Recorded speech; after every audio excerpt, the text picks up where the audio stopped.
Alright, this is Cinderella by Roald Dahl, and the theme is Everything is Not as It Seems. I guess you think you know this story. Well, you don't. The real one's much more gory. The phony one, the one you know, was cooked up years and years ago and made to sound all soft and sappy, just to keep the children happy. Mind you, they did get the first bit right, the bit where, in the dead of night, the ugly sisters, jewels and all, departed for the palace ball, while darling little Cinderella was locked up in a slimy cellar, where rats wanted things to eat, began to nibble at her feet. She bellowed, "Help! And let me out!" And the magic fairy heard her shout. Appearing in a blaze of light, she said, "My dear, are you all right?" "All right?" cried Cindy. "Can't you see? I feel as rotten as can be." She beat her fist against the wall and shouted, "Get me to the ball! There is a disco at the palace, the rest have gone, and I am jealous. I want a dress, I want a coach, and earrings and a diamond brooch, and silver slippers, 2 of those, and lovely nylon pantyhose. Done up like that, I'll guarantee the handsome prince will fall for me." The fairy said, "Hang on a tick," and gave her mighty wand a flick. And quickly, in no time at all, Cindy was at the palace ball. It made the ugly sisters wince to see her dancing with the prince. She held him very tight and pressed herself against his manly chest. The prince was turned to pulp, and all he could do was gasp and gulp. Then midnight struck, and she shouted, "Heck! I've got to run to save my neck." The prince cried, "No! Alas! Alack!" and grabbed her dress to hold her back. Cindy shouted, "Let me go!" The dress was ripped from head to toe. She ran out in her underwear and lost one slipper on the stair. The prince was on it like a dart. He pressed it against his pounding heart. "The girl who this slipper fits, tomorrow morn shall be my bride. Every house in town until I've tracked the maiden down." Then rather carelessly, I fear, he placed it on a crate of beer.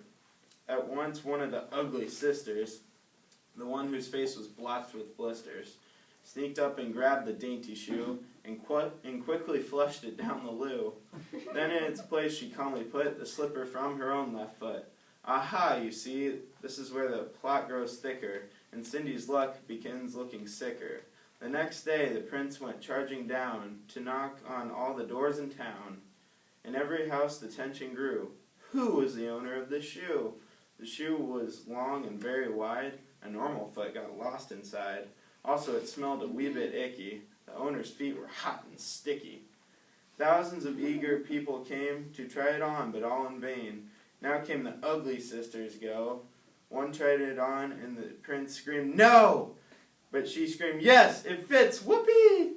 So now you've got to marry me." The prince went white from ear to ear. He muttered, "Let me out of here." "Oh, no, you don't. You made a vow. There's no way you can back out now." "Off with her head," the prince roared back, and then chopped it off with one big whack. This pleased the prince. He smiled and said, "She's prettier without a head." Then came up sister number 2, who yelled, "Now I will try the shoe." "Try this instead," the prince yelled back. He swung his trusty sword, and smack! Her head went crashing to the ground.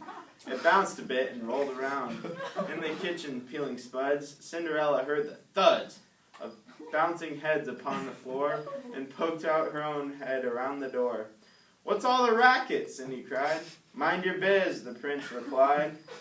Poor Cindy's heart was torn to shreds. "My prince," she thought, "he chops off heads. How could I marry anyone who does this sort of thing for fun?" The prince cried, "Who is this dirty slut? Off with her head, off with her nut." Just then, in all a blaze of light, the magic fairy hove in sight. Her magic wand went swoosh and swish. "Cindy," she cried, "come make a wish. Wish anything, and I have no doubt that I will make it come about." Cindy answered, "Oh, kind fairy, this time I shall be more wary. No more princess, no more money. I have had my taste of honey. I'm wishing for a decent man. They're hard to find, do you think you can?" Within a minute, Cinderella was married to a lovely feller, a simple jam maker by trade. who sold good homemade marmalade. Their house was filled with smiles and laughter, and they lived happily ever after. I like that one much better.